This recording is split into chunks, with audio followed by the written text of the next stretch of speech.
और जो 2011 के सर्वे सूची में जिनका नाम छूट गया था, ऐसे आवासहीन व्यक्तियों को क्रमबद्ध ढंग से उनको आवास दिया जाएगा। इस साल के बजट में 3,200 करोड़ का प्रावधान किया गया है, जिसमें आवासहीन व्यक्तियों को आवास के लिए सुविधा दी जाएगी। आपने 16 लाख आवास लौटा दिए, मैचिंग के लिए जो 40% राशि देना था वो दिया नहीं। 11 के सर्वे के अनुसार जो आपको 7,56,000 मकान बनाने थे, उस मकान के लिए आपने पैसा नहीं दिया। अतिरिक्त रूप से जो स्वीकृति बाद में प्रधानमंत्री जी ने दिया 11 का सर्वे मनमोहन सिंह जी द्वारा कराया गया था, उस सर्वे की सूची में भी भरोसा नहीं। इस भूपेश सरकार ने छत्तीसगढ़ के बेरोजगार नौजवानों के साथ में छल किया है, उनके साथ धोखा किया है और उनको सबजवाब दिखाया है।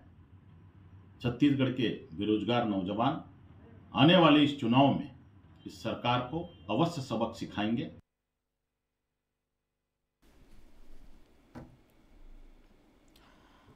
नमस्कार, मैं हूं मोहन तिवारी। आज के मुद्दे में आपका स्वागत है और आज का मुद्दा खास है क्योंकि ये एक ऐसा आर्थिक सर्वेक्षण छत्तीसगढ़ सरकार आज से शुरू करने जा रही है जिससे छत्तीसगढ़ की पूरी स्थिति की जानकारी हो जाए। आर्थिक आधार पर कहें तो एक डॉक्टर की तरह छत्तीसगढ़ की नब्जों को टटोलने के लिए छत्तीसगढ़ सरकार ने आज से आर्थिक सामाजिक सर्वेक्षण शुरू किया है। इसके साथ से आज सरकार ने बेरोजगारी भत्ता भी देने की घोषणा कर दी है और आज से ये देय लोगों को मिलने भी लगेगा। तो ये दो महत्वपूर्ण फैसले जिसके आधार पर कांग्रेस और भाजपा आमने सामने हैं। सरकार की कोशिश है कि आर्थिक सामाजिक सर्वेक्षण के जरिए वो ना केवल बीजेपी के द्वारा जो प्रधानमंत्री आवास योजना का मुद्दा उठाया गया उसका काट निकाल ले, बल्कि योजनाओं का ज़्यादा से ज़्यादा लोगों को फ़ायदा देने के लिए एक अच्छी प्लानिंग प्रस्तुत कर सके। तो इस आधार पर सरकार ने सर्वेक्षण शुरू किया है, लेकिन उस पर भाजपा को ऐतराज़ है। क्या इफ़ेक्ट इसका पड़ेगा, किस तरीके का राजनीतिक समीकरण इस पर बनेगा, चुनावी साल में सरकार ये आर्थिक सर्वेक्षण क्यों करा रही है, इन्हीं सब बातों पे आज हम चर्चा करेंगे। हमारे साथ जो मेहमान मौजूद हैं हम उनसे एक एक करके पहले मिल लेते हैं। हम बहुत स्वागत करेंगे। हमारे साथ स्टूडियो में मौजूद हैं वरिष्ठ पत्रकार के रूप में अनिरुद्ध दुबे जी, उनका बहुत बहुत स्वागत है। कांग्रेस का पक्ष रखने के लिए हमारे साथ जुड़ रहे हैं रुपेश दुबे जी, जो कि कांग्रेस का पक्ष रखकर बताएंगे कि आर्थिक सर्वेक्षण की ज़रूरत क्यों पड़ी।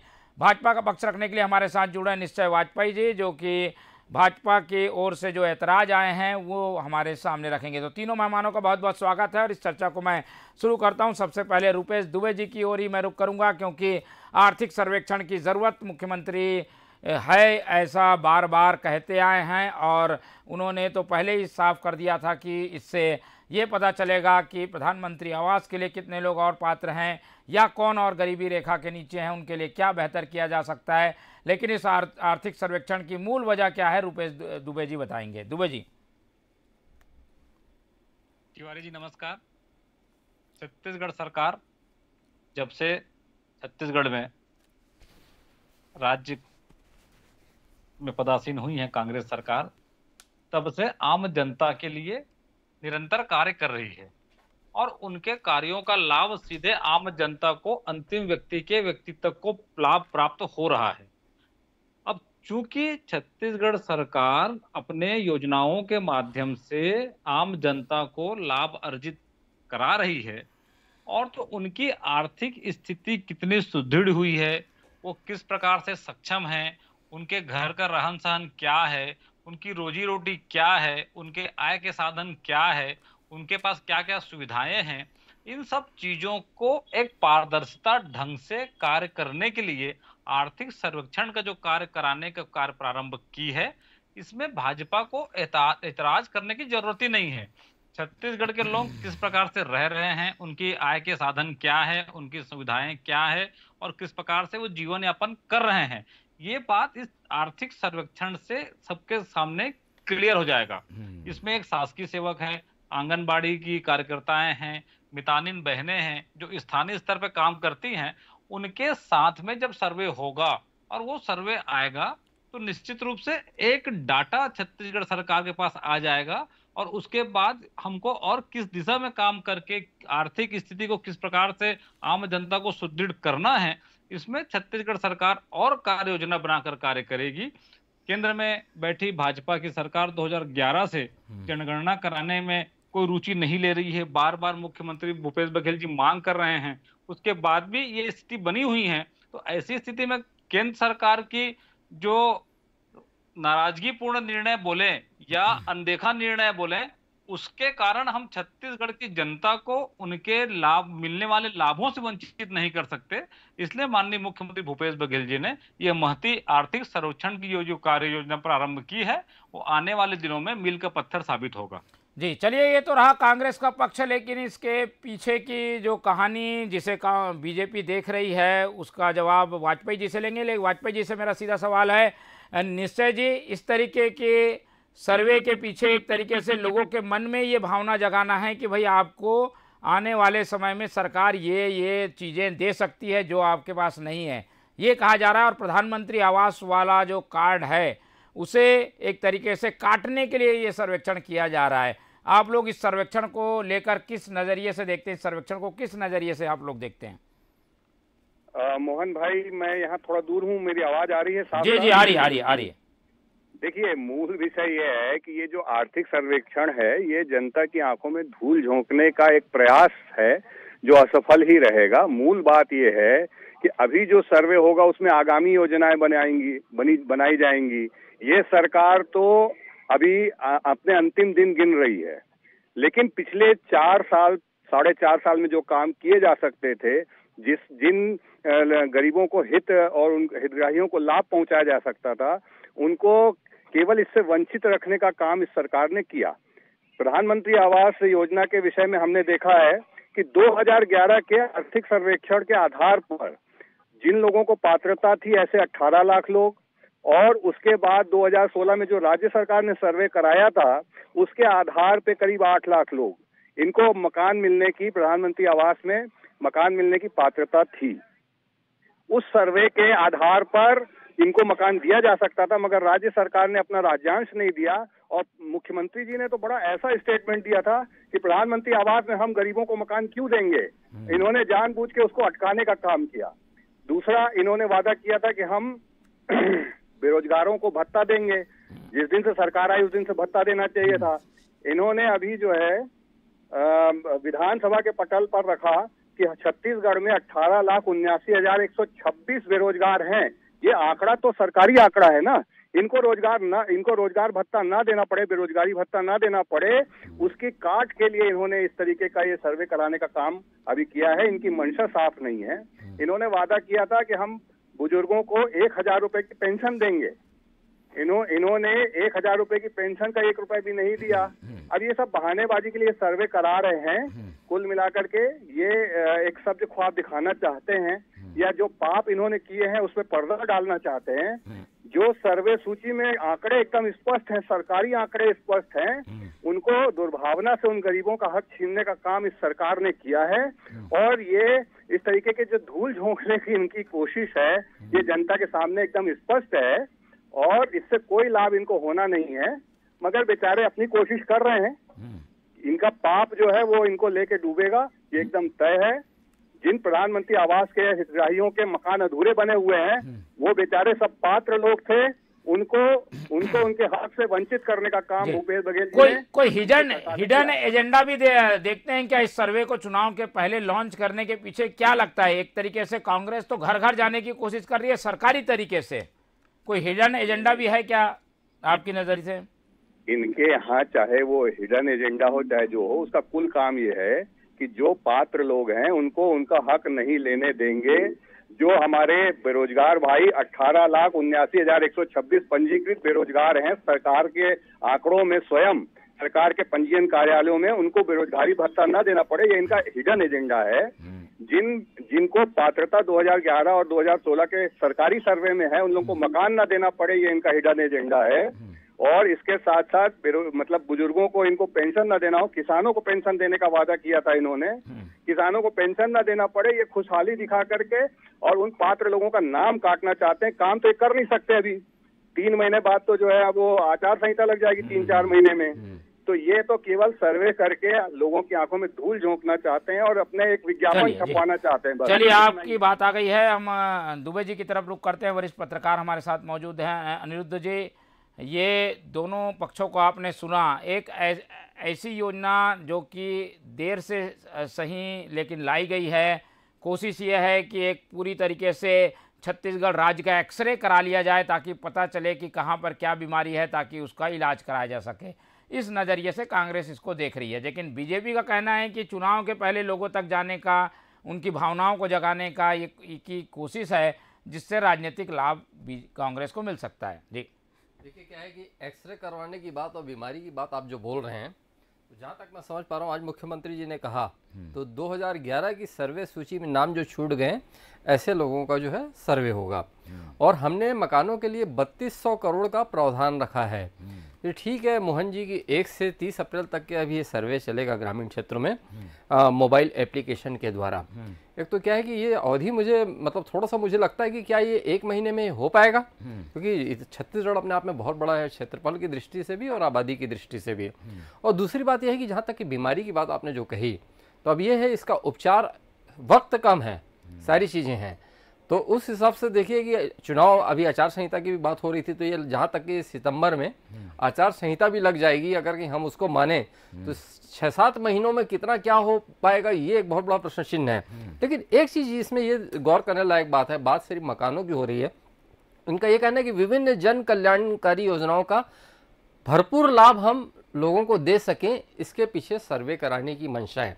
अगर कहीं यही मंशा को लेकर कहीं काम हो रहा है तो फिर ये मतलब स्वागत है, और बहुत लंबा विजन लेकर सरकार चल रही है। और इसमें कहीं कोई दो मत नहीं कि जहाँ तक कि मैं ये आकलन कर पा रहा हूँ, तो कई दिशाओं में इस सरकार ने सोचा तो है, एक साथ कई दिशाओं में। निश्चित रूप से कुछ छूटी होंगी कुछ चीज़ें, और जिसपे उंगलियां भी उठ रही है, जिसपे बहुत सारे बवाल भी खड़े हुए। विधानसभा सत्र में वो पूरे मुद्दे भी उठे, आपने भी देखा, मैंने भी देखा। लेकिन यह है कि कहीं कदम तो बढ़ाना पड़ेगा, तो ये एक मजबूत बढ़ाया हुआ कदम लग रहा है। बिल्कुल मजबूत बढ़ाया हुआ कदम है। वाजपेयी जी, आप लोग भले ही इसे किसी भी नज़रिए से देखें, लेकिन कांग्रेस का अपनी एक कोशिश है। एक महत्वपूर्ण बात मुख्यमंत्री ने और कही कि भाई जनगणना केंद्र नहीं करा रही है, इसलिए हमें ये कराना पड़ रहा है। क्या वाजपेयी जी इस बात से सहमत होंगे कि जनगणना में देरी हो रही है, और इस दौरान क्योंकि 11 से लेकर 23 तक काफ़ी कुछ हद तक स्थितियां बदली होंगी, कई लोगों की स्थिति खराब हुई होगी, उनके लिए योजना बनाने के लिए एक प्लानिंग की ज़रूरत है, और इसीलिए सर्वेक्षण कराया जा रहा है? देखिए, जिसकी काम करने की मंशा होती है ना, वो काम के समय भी ठीक रखता है। अभी जब 2011 की सूची के ही हितग्राही लोगों को, पात्र लोगों को इन्होंने जानबूझकर उनके जो आवंटित मकान थे उनको वापस कर दिया, जो उनके लिए स्वीकृत योजनाएं थी उनको वापस कर दिया दुर्भावना से। जो उसके बाद राज्य सरकार ने 2016 में भी सर्वे कराया था, जो एक 2011 के छूटे हुए लोगों को उसमें जोड़ने का काम हुआ था, उन सारे लोगों को भी जो स्वीकृत मकान थे उसको वापस कर दिया। अब आप बोल रहे हैं कि आप नए सिरे से सर्वे कराएंगे। इस सर्वे पे इस सरकार को तो काम करना नहीं है, इस पे तो आगामी सरकार काम करेगी, आगामी सरकार योजना बनाएगी। लेकिन जो पिछले समय जो जनगणना हो चुकी उसके जो हितग्राही पात्र लोग थे उनको क्यों नहीं दिया, इसका क्या जवाब है? और यही सर्वे अगर इनको कराना था तो इन्होंने ये सर्वे पहले क्यों नहीं कराया? और राज्य सरकार तो स्वयं सर्वे करा सकती थी, जैसे 2016 में कराई है। इसके पहले तो ये सर्वे राज्य सरकार जो कराने की मंशा बोल रही है कि हम बहुत सारा काम करना चाहते हैं, तो जब आपको 5 साल का मैंडेट मिला था उस दरमियान करा के आप उसको क्रियान्वित कर सकते थे, वो क्यों नहीं किया? जब आपका समय नहीं बचा है तो आप बोलते हैं कि आप सर्वे कराएंगे और योजनाएं बनाएंगे, तो ये योजनाओं को तो लागू करने की इनकी मंशा ही नहीं है। और ये जानते हैं कि समय उतना नहीं, हमको केवल विज्ञापन करना है। चलिए रुपेश जी, समय कम है, अभी शुरू हुआ है सर्वे, पूरा प्रदेश काफ़ी बड़ा है, 20,000 से अधिक गाँव हैं, कैसे हो पाएगा सर्वे? कि ये केवल एक काल्पनिक जो है आंकड़े को एकत्र करने का काम ना हो जाए, ऑथेंटिक कैसे होगा? 3-4 महीने में आप लोग क्या कर पाएंगे? दुबे जी। तिवारी जी जी, मैं निश्चय भैया की बातों को सुन नहीं पाया, शायद ऑडियो में कुछ प्रॉब्लम रहा होगा, उन्होंने क्या कहा। लेकिन छत्तीसगढ़ सरकार प्रत्येक जिलों में जितने भी कार्यकर्ता हैं, जो प्रगणक हैं, जो मास्टर ट्रेनर हैं, उनको ट्रेनिंग दे करके उन्हें पूरी तरह से प्रशिक्षित किया गया है। वो प्रशिक्षण के दौरान पूरी तरह से सिद्ध हस्त हो गए हैं और उसके बाद वो ग्राउंड लेवल पर जाकर के घर घर में जाकर के सर्वे करेंगे और इसके लिए एक पूरी टीम बनी हुई है। पूरी टीम बनी हुई है, तो इसमें समय की बात नहीं है, निर्धारित समय में यह आर्थिक सर्वेक्षण पूरी तरह से सही हो जाएगा। और रही बात जिस प्रकार से निश्चय भैया बोल रहे थे कि बार बार बेरोजगारी भत्ता की बात, ये बात है, तो 2003 के घोषणा पत्र में भाजपा ने बेरोजगारी भत्ता देने की बात की थी। 15 वर्ष तक भाजपा की सरकार रही, युवाओं के बारे में कोई भी सोच भाजपा की नहीं रही। किसानों को धान का बोनस हो या फिर किसानों को 2100 के समर्थन मूल्य का मामला हो, इन्होंने कहीं नहीं किया, जिसके कारण किसानों की आर्थिक स्थिति कमजोर हुई थी। मैं उसी क्षेत्र में आ रहा हूं, लेकिन जब से छत्तीसगढ़ में भूपेश बघेल जी की सरकार आई, मोहन जी मेरी आवाज आ रही है? जी बोलिए। अरे भैया, कांग्रेस ने 2018 में जो बेरोजगारों से, युवाओं से वादा किया था कि हम बेरोजगारों को 10 लाख बेरोजगारों को बेरोजगारी भत्ता देंगे, 5 साल तक 1 रुपया नहीं दिया है। और अभी आप बोल रहे हैं कि हम सर्वे करा करके पात्र लोगों को लाएंगे, उनकी संख्या देखेंगे, उनकी सूची बनाएंगे। मतलब आप अभी भी नहीं दे रहे हैं, आप केवल घोषणा करके विज्ञापनों में छपना चाह रहे हैं। सरकार ने स्वयं 18,79,136 बेरोजगार है ऐसा आंकड़ा विधानसभा में बात की है, उसके बाद आज तक कोई काम नहीं हुआ जा रहा है। ये तो सीधी सी बात है। और आप 2011 के सर्वेक्षण के बाद आज भी बहुत से लोग वंचित हैं, उन वंचितों को क्या होगा? जो 2011 का सरकारी सर्वे पूरे वैज्ञानिक पद्धति से हुआ है, केंद्र में कांग्रेस की सरकार थी उस समय हुआ है, उसके पात्र लोगों को आपने केवल वापस करने का काम किया। उसके बाद 9 साल, आप 4 साल की बातें कर रहे हैं। 4 साल में छत्तीसगढ़ की सरकार ने कम से कम आर्थिक सर्वेक्षण करने की कदम तो उठाया, तो लेकिन आप लोगों ने तो 9 साल तक सत्ता होने के बाद भी आज भी ये बता रहे हैं जनगणना कराने की स्थिति में नहीं है। आपके वादों का क्या है ये बताइए। आपने बोला था बुजुर्गों को, दुबे जी वो ये पूछ रहे हैं कि बेरोजगारी भत्ता दिया नहीं, लेकिन सर्वेक्षण के क्या आवश्यकता पड़ गई जब अभी भत्ता देना नहीं है, मतलब अभी उसका काम चल रहा है। इसके अलावा मकान जो लोगों को मिलना था पूरे मिले नहीं है। नया सर्वेक्षण का क्या आधार है, क्यों आप लोग नए सर्वेक्षण पे जा रहे हैं जब पुराना सर्वेक्षण का ही काम बाकी है?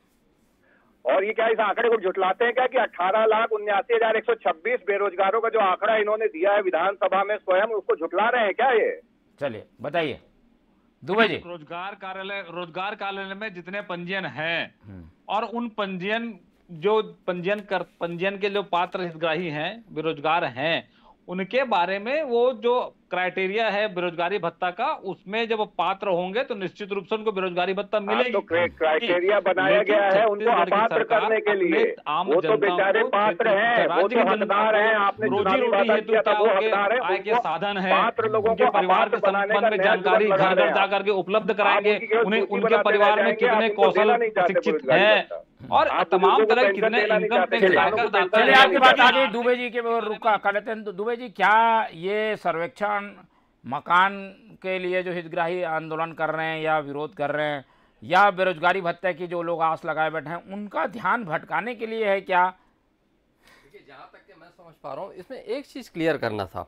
आज जो सर्वे की बात आई और जो इसकी शुरुआत हुई, 1 अप्रैल के दिन शुरुआत हुई, लेकिन ये एक अच्छा है कि इसको अप्रैल फूल ना माना जाए, इसका कहीं ना कहीं जो है इसका कहीं अर्थ निकलेगा ये माना जाए।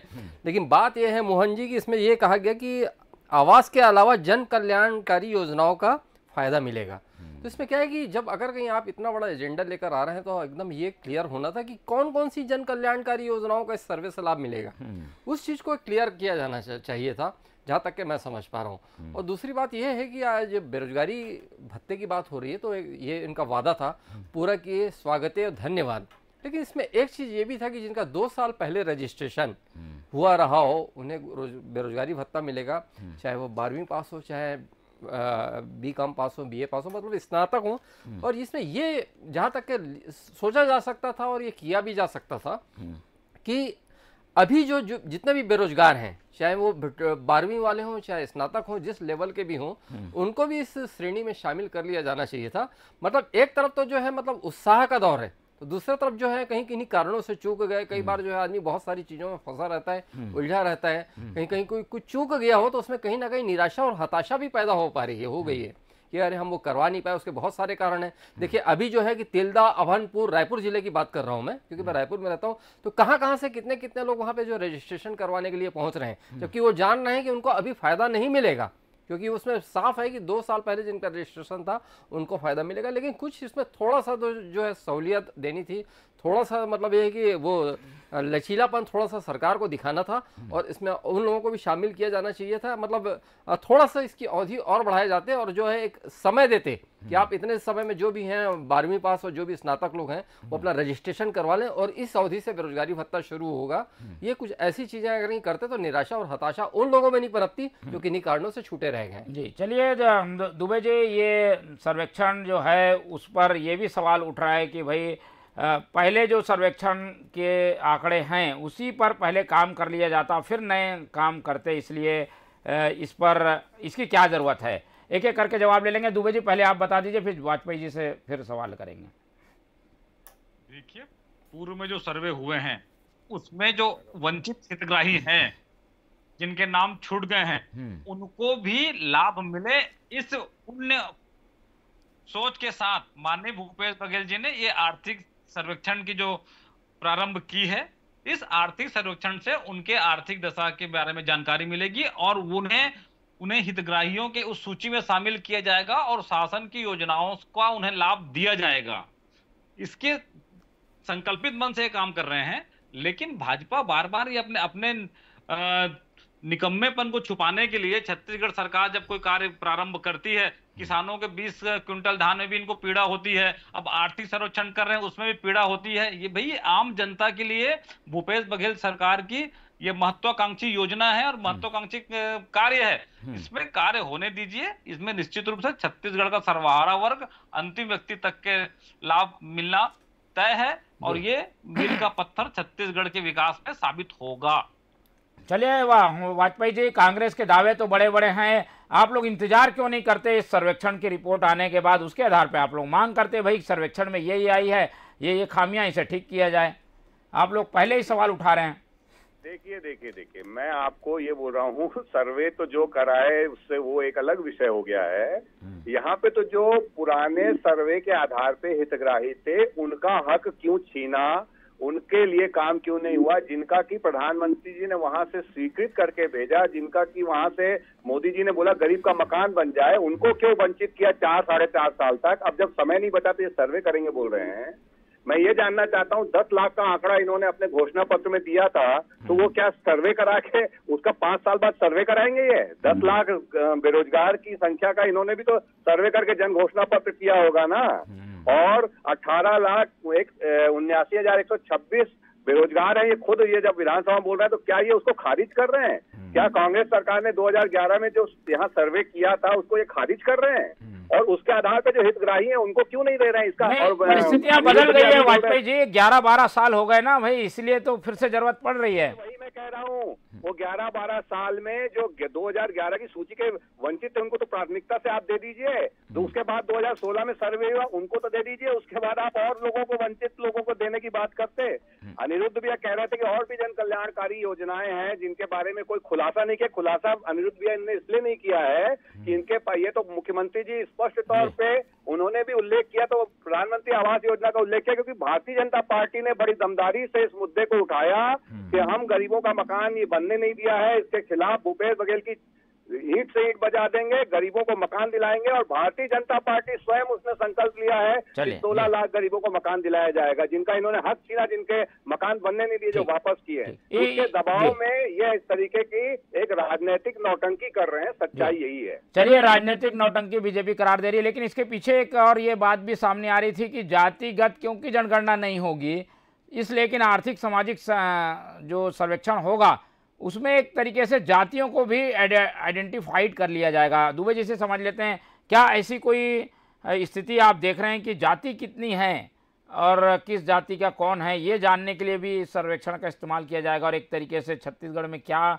सिनारियो बन रहा है वो इससे समझ में आएगा। बल्कि इसकी की ज्यादा जरूरत है मोहन जी, क्योंकि देखिए अभी आरक्षण वाला मुद्दा आया तो यहाँ पे जब ये विधेयक पारित हो गया विधानसभा में और राजभवन में दस्तखत के लिए गया था, तो वहाँ पे जो है पिछड़ा वर्ग का जो है एक डेलीगेशन वहाँ पे पहुंचा और उनका एक कहना था कि छत्तीसगढ़ में हमारी आबादी 42.43% है, ऐसे में जो 27% जो आरक्षण रखी है सरकार वो भी कम है और बढ़ा कर दिया जाना चाहिए। तो मेरा ये कहना है कि अगर ये सब चीजें आ रही हैं और राज्य महामहिम का भी यही कहना था कि क्वांटिफाइबल डेटा आयोग की रिपोर्ट नहीं आई है, सारी चीजें हैं, तो क्या है कि अगर कहीं हो रहा है तो चलिए हो जाने दीजिए सर्वेक्षण, सारी चीजें दूध का दूध पानी का पानी हो जाए, कहीं कोई दिक्कत नहीं। लेकिन फिर मैं यही कहूंगा कि वक्त बहुत कम है, अगर कहीं कुछ किसी की मिशन को लेकर आप आगे बढ़े तो उसे पूरी तत्परता के साथ उसको करना होगा, उसका क्रियान्वयन करना होगा। जी, दुबे जी की सलाह अपनी जगह है, लेकिन रुपेश दुबे जी बीजेपी इसे राजनीतिक नौटंकी करार दे रही है, क्या कहेंगे? भाजपा सच्चाई से मुंह मोड़ चुकी है और छत्तीसगढ़ की जनता का भलाई ही नहीं चाहती है। सबसे महत्वपूर्ण बात यह है कि वर्ष 2011 से आप जनगणना नहीं करा रहे हो। छत्तीसगढ़ सरकार, भूपेश बघेल की नेतृत्व वाली सरकार आर्थिक जनगणना करा करके आप जो पिछड़े वंचित हैं उनको भी योजनाओं में लाभ में जोड़ना चाहती है। उस बात को भी स्वीकार ना करके ये बार बार अपने छत्तीसगढ़ विकास विरोधी मानसिकता उजागर करते हैं। और सबसे महत्वपूर्ण बात यह है कि हर मुद्दे पे समय है, राजनीतिकरण है।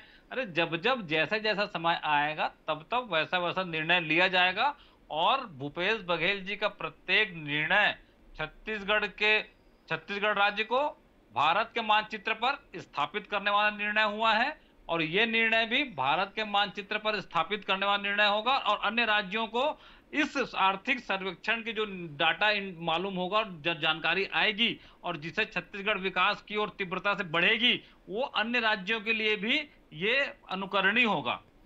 चलिए, इसी उम्मीद के साथ, क्योंकि ये एक ऐसा विषय है जिसे राजनीति से भी ऊपर उठकर देखना चाहिए, तो हम उम्मीद करते हैं कि सर्वेक्षण में कुछ खास निकल के आएगा जिससे छत्तीसगढ़ की जनता का भला होगा। लेकिन राजनीतिक रूप से इसका आकलन अलग अलग तरीके से लोग कर रहे हैं। हमारे साथ जो मेहमान जुड़े, पहले तो उनका बहुत बहुत धन्यवाद करते हैं। रुपेश जी धन्यवाद, वाजपेयी जी का भी धन्यवाद और अनिरुद्ध जी का भी धन्यवाद।